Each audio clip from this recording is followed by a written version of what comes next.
નમસ્કાર મિત્રો, સ્વાગત છે આપ સર્વેનું મારી યુટ્યુબ ચેનલ સ્ટડી પોઈન્ટમાં. વિડીયોને લાઇક કરો, શેર કરો અને ચેનલને સબસ્ક્રાઇબ કરો. નવા વિડીયોના નોટિફિકેશન માટે બેલ આઇકન દબાવો. હવે આપણે આજે આગળ જોઈશું નવા વોકેબ. સૌથી પહેલાં જોઈશું સિનોનિમ્સ એટલે કે સમાનાર્થી. પ્રથમ છે અલ્ટ્રુઇસ્ટિક, તો તેનો મતલબ થાય showing a selfless concern for the wellbeing of others without expecting anything in written. એટલે કે નિસ્વાર્થ ભાવે કોઈનું સારું ઈચ્છવું. બરાબર, તો તેનો મતલબ થાય નિસ્વાર્થ, પરોપકારી એટલે કે બીજાનું સારું ઈચ્છનાર, બીજાના હિત માટે કાર્ય કરનાર, નિસ્વાર્થ ભાવના રાખનાર. બરાબર, તેનો મતલબ થાય અલ્ટ્રુઇસ્ટિક. બીજો છે બિનોવલન્ટ એટલે કે પરોપકારી, દયાળુ. આ તેનો સમાનાર્થી છે. પછી છે કમ્પેશિયનેટ એટલે કે દયાળુ, કરુણાશીલ. પછી ફિલાન્થ્રોપિક એટલે કે માનવસેવી, પરોપકારી. આપણા રતન ટાટા સાહેબ હતા, તે સૌથી મોટા ફિલાન્થ્રોપિક ગણાતા હતા. પછી મેગ્નાનિમસ એટલે કે ઉદાર મનનું, ક્ષમાશીલ એટલે કે ક્ષમા આપનાર, હ્યુમેન એટલે કે માનવતાવાદી. પછી બીજો જોઈએ ઇસ્ક્યુ.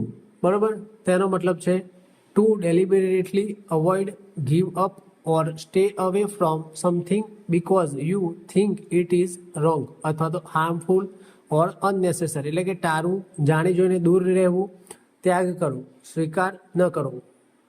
એસ્ક્યુનો મતલબ થાય કે ત્યાગ કરવો, સ્વીકાર ન કરવો. તેના સમાનાર્થી છે અવોઇડ એટલે ટાળવું, શન એટલે કે દૂર રહેવું, બહિષ્કાર કરવો, એબસ્ટેન એટલે કે દૂર રહેવું, પરહેઝ કરવો, રિફ્રેન એટલે કે રોકાઈ જવું, ટાળવું, રિનાઉન્સ એટલે કે ત્યાગ કરવો, છોડી દેવું. પછી સ્ટીર ક્લિયર ઓફ એટલે કે દૂર રહેવું. પછી આગળ જોઈએ ત્રીજો ઓબ્સ્ટિનેટ એટલે કે મતલબ થાય stubbornly refusing to change one's opinion, attitude or behaviour despite advice, persuasion or evidence એટલે કે હઠીલો, જિદ્દી, અડગ, પોતાની વાત પર અડી રહેનારો. બરોબર, તો તેના સમાનાર્થી છે સ્ટબર્ન એટલે કે જિદ્દી, હઠીલો. પછી એડેમન્ટ એટલે કે અડગ, મક્કમ. હેડ સ્ટ્રોંગ એટલે કે મનમાની કરનાર, જિદ્દી. અનઇલ્ડિંગ એટલે કે ન ઝૂકનાર, અડગ. ડોજ એટલે કે દ્રઢ નિશ્ચયવાળું, અડગ. રિઝોલ્યુટ એટલે કે દ્રઢ નિશ્ચયવાળું. પછી ઓબ્ડ્યુરેટ એટલે કે કઠોર અને જિદ્દી. મ્યુલિશ એટલે કે ખચ્ચર જેવી જીદ ધરાવતું. બરાબર, પછી જોઈએ લેમેન્ટ. તેનો મતલબ થાય to express deep sadness, grief or regret about something. બરોબર, એટલે કે તેનું વર્બ છે, વર્બ ફોર્મ હોય તો તેનો મતલબ થાય શોક કરવો, વિલાપ કરવો, દુઃખ વ્યક્ત કરવું. અને નાઉન ફોર્મ છે તેનો મતલબ થાય વિલાપ એટલે શોક, દુઃખની અભિવ્યક્તિ. બરાબર, તો તેના સમાનાર્થી જોઈએ મોર્ન એટલે કે શોક મનાવવો, ગ્રીવ એટલે કે દુઃખ કરવું, બીવેલ એટલે કે વિલાપ કરવો, બીમોન એટલે કે દુઃખ વ્યક્ત કરવું. પછી ડેપ્લોર એટલે કે ખેદ વ્યક્ત કરવો, રિગ્રેટ પસ્તાવો કરો, ખેદ વ્યક્ત કરવો, વેલ એટલે કે રડીને વિલાપ કરવો. પછી સોરો એટલે શોક કરવો, ક્રાય ઓવર દુઃખ વ્યક્ત કરવું, અને રીવ એટલે કે ઊંડો પસ્તાવો કરવો. બરાબર, આગળ જોઈએ વિધર. તેનો મતલબ થાય to become dry, weak or shrivelled due to loss of moisture, health, strength or vitality. It can also mean to decline gradually. બરાબર, તેનો મતલબ થાય વિધરનો મતલબ થાય કરમાઈ જવું, સુકાઈ જવું. બરાબર, તેના સમાનાર્થી છે વિલ્ટ એટલે કે કરમાઈ જવું, મુરઝાઈ જવું. ડ્રાય અપ એટલે કે સુકાઈ જવું, શ્રીવેલ એટલે કે સંકોચાઈ જવું, કરમાઈ જવું. ફેડ એટલે કે ફીકું પડવું, ધીમે ધીમે ઘટવું. ડીકે એટલે સડી જવું, ક્ષીણ થવું. ડેટિરિયોરેટ એટલે કે બગડવું, ખરાબ થવું. પછી પેરિસ એટલે કે નાશ પામવું. ડ્રૂપ એટલે ઢરી જવું, નમી જવું. લેંગ્વેજ એટલે કે નબળું પડી જવું, ક્ષીણ થવું. બરાબર, આગળ જોઈએ હવે જોઈએ એન્ટોનિયમ્સ. આપણે જે સમાનાર્થી જોયા તેના જ એન્ટોનિયમ્સ જોવાના છે. પ્રથમ છે અલ્ટ્રુઇસ્ટિક, તો તેનો મતલબ હતો showing a selfless concern for the wellbeing of others without expecting anything in written એટલે કે નિસ્વાર્થ, પરોપકારી, બીજાના હિત માટે કાર્ય કરનાર, નિસ્વાર્થ ભાવના ધરાવનાર. તો અલ્ટ્રુઇસ્ટિકનો મતલબ થાય નિસ્વાર્થ. બરોબર, તેનો વિરોધી થાય ઇગોટિસ્ટિકલ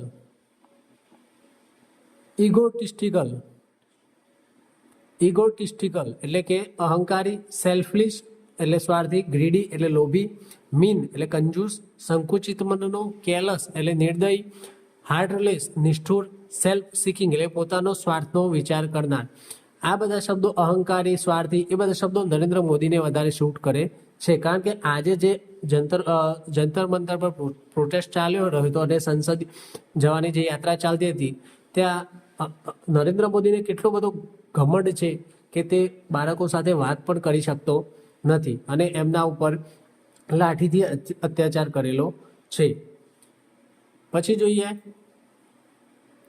એસક્યુ, તેનો મતલબ થાય to deliberately avoid, give up or stay away from something because you think it is wrong, harmful or unnecessary એટલે કે ટાળવું, જાણી જોઈને દૂર રહેવું, ત્યાગ કરવો, સ્વીકાર ન કરવો.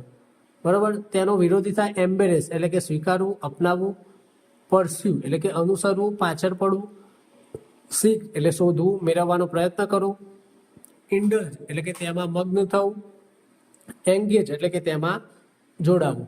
બરાબર. આગળ જોઈએ ઓબ્સ્ટિનેટ એટલે કે stubbornly refusing to change one's opinion, attitude or behaviour despite advice, persuasion પછી ઓર એવિડન્સ એટલે કે હઠીલો, જિદ્દી, અડગ, પોતાની વાત પર અડી રહેનારો. તેનો વિરોધી થાય કમ્પ્લાયન્ટ એટલે કે આજ્ઞાકારી, સહમત થનાર. પછી ઓબિડિયન્ટ એટલે કે આજ્ઞા પાલક, ઇલ્ડિંગ એટલે ઝૂકી જનાર, એડેપ્ટેબલ એટલે પરિસ્થિતિ પ્રમાણે બદલાય તેવો, એગ્રીએબલ એટલે કે સહમત થનાર. બરાબર. આગળ જોઈએ લેમેન્ટ, તેનો મતલબ થાય to express deep sadness, grief or regret about something. તેનું વર્બ ફોર્મમાં તેનો મતલબ થાય શોક કરવો, વિલાપ કરવો, દુઃખ વ્યક્ત કરવું, અને નાઉન ફોર્મમાં તેનો મતલબ થાય વિલાપ, શોક, દુઃખની અભિવ્યક્તિ. બરાબર. તો તેનો વિરોધી થાય રિજોઇસ એટલે કે આનંદ વ્યક્ત કરવો, ડિલાઇટ આનંદ માણવો, પ્રેઝ એટલે પ્રશંસા કરવી, એપ્લાઉડ એટલે કે વધાવવું, ચીયર ખુશી વ્યક્ત કરવી, અને એન્જોય એટલે કે આનંદ માણવો. આગળ જોઈએ વિધર, તેનો મતલબ છે to become dry, weak or shrivelled due to loss of moisture, health, strength or vitality. It can also mean to decline gradually એટલે કરમાઈ જવું, સુકાઈ જવું. તો તેનો વિરોધી થાય બ્લૂમ એટલે કે ખીલવું, ફ્લોરિશ એટલે કે વિકાસ પામવું, ફૂલી ફાલવું, થ્રીવ એટલે સમૃદ્ધ થવું, પ્રોસ્પર એટલે કે પ્રગતિ થવી, રિવાઇવ એટલે ફરી જીવંત થવું, અને ગ્રો એટલે કે વધવું. આગળ જોઈએ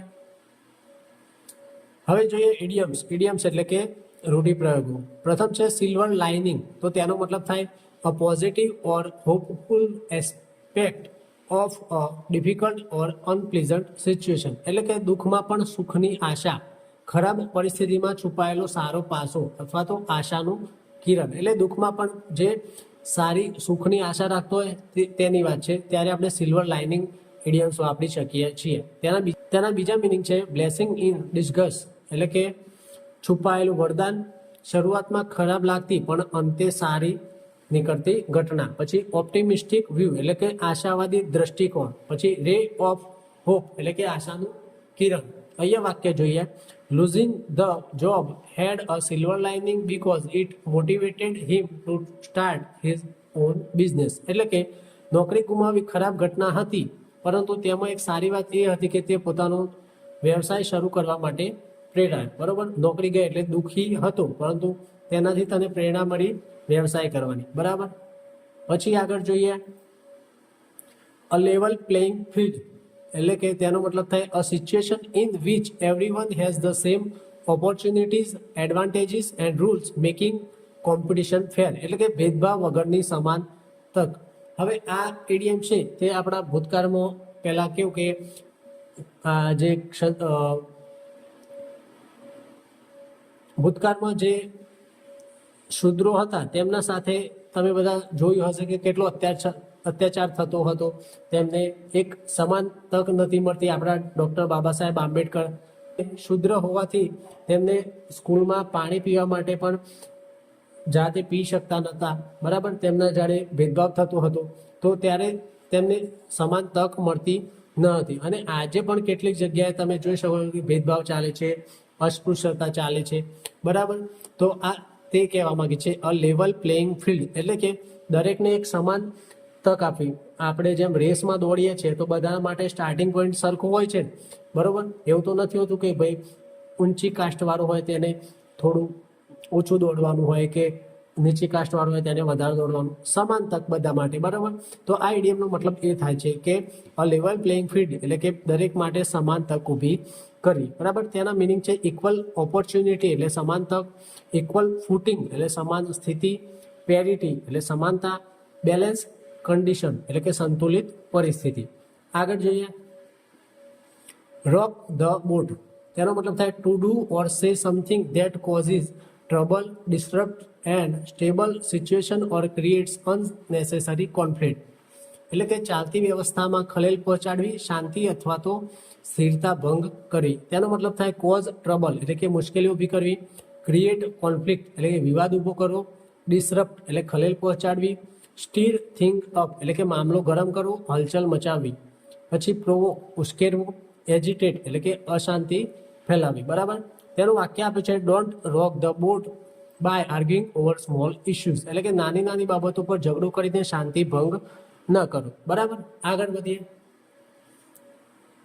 ધ બિગર પિક્ચર, તેનો મતલબ થાય to consider the whole situation rather than focusing only on small details or immediate problem, એટલે કે માત્ર નાની બાબતો નહીં પરંતુ સમગ્ર પરિસ્થિતિને સમજવી, વ્યાપક દ્રષ્ટિકોણ ધરાવવું, તેવો મતલબ થાય ધ બિગર પિક્ચર, એટલે કે બધી બાજુથી વિચારવું. તેનો મતલબ ધ કમ્પ્લીટ, તેનો મતલબ છે ધ કમ્પ્લીટ કન્ટેક્સ્ટ એટલે કે સંપૂર્ણ સંદર્ભ, લોંગ ટર્મ વ્યૂ એટલે કે લાંબા ગાળાનો દ્રષ્ટિકોણ, ધ બ્રોડ પર્સ્પેક્ટિવ એટલે કે વ્યાપક દ્રષ્ટિકોણ રાખવું. વ્યાપક દ્રષ્ટિકોણ એટલે બધી બાજુ કોઈ પણ ડિસિઝન લેતા બધી બાજુ વિચારું કે આમ કરવાથી સારું ખરાબ શું થશે, બરાબર? એટલે બધી બાજુ વિચારું, તેવો મતલબ થાય ધ બિગર પિક્ચરનો. તો વાક્ય છે good leaders always keep the bigger picture in mind, એટલે કે સારા નેતાઓ હંમેશા સમગ્ર પરિસ્થિતિને ધ્યાનમાં રાખે છે, બરાબર? આગળ જોઈએ કમ અંડર ફાયર, તેનો મતલબ થાય two receive strong criticism or attacks from people, એટલે કે કડક ટીકા થવી, આકરી આલોચનાનો સામનો કરવો, નિશાન બનવું, બરાબર? તેનો મતલબ થાય બી ક્રિટિસાઇઝ એટલે કે ટીકા થવી, આલોચનાનો ભોગ બનવું, બી કન્ડેમ્ડ એટલે કે નિંદા થવી, સખત શબ્દોમાં ધિક્કારવામાં આવવું, બી એટેક્ડ હુમલાનો ભોગ બનવું, આક્ષેપોનો સામનો કરવો.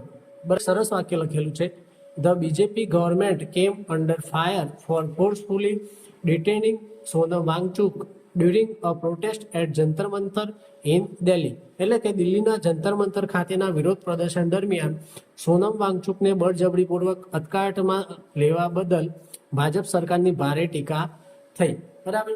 કેમ અંડર ફાયરનો મતલબ થાય કે આલોચનો થવી, ટીકા થવી, બરાબર? અને આજે જે આપણે જોઈ રહ્યા છીએ બધા કે અત્યારે પ્રોટેસ્ટમાં જે રીતે સરકાર દ્વારા પોલીસને ઓર્ડર કરવામાં આવે કે ભાઈ લાઠીચાર્જ કરો ને એ બધું, જે રીતે આજના યુવાઓ, દીકરીઓ, બહેનો પર જે રીતે અત્યાચાર કર્યો છે બીજેપી ગવર્મેન્ટ દ્વારા, બરાબર? તેનાથી બીજેપી ગવર્મેન્ટની ટોટલી નિંદા થાય છે, બરાબર? અને આ પીએમ નરેન્દ્ર મોદી એમનામાં એટલી પણ હિંમત નથી કે તે શાંતિથી યુવાઓને સાંભળીને તેનો હલ લાવી શકે. આવા છે આપણા પ્રાઇમ મિનિસ્ટર નરેન્દ્ર મોદી, જે પોતાને 56 ઇંચનો ગણાવે છે, બરાબર? આગળ વધીએ તો મિત્રો આજે આટલે સુધી રાખીશું. હવે મળીશું નવા લેક્ચરમાં. ત્યાં સુધી વિડીયોને લાઇક કરો, શેર કરો અને સબસ્ક્રાઈબ કરો, અને નવા વિડીયોના નોટિફિકેશન માટે બેલ આઇકન દબાવો. આભાર.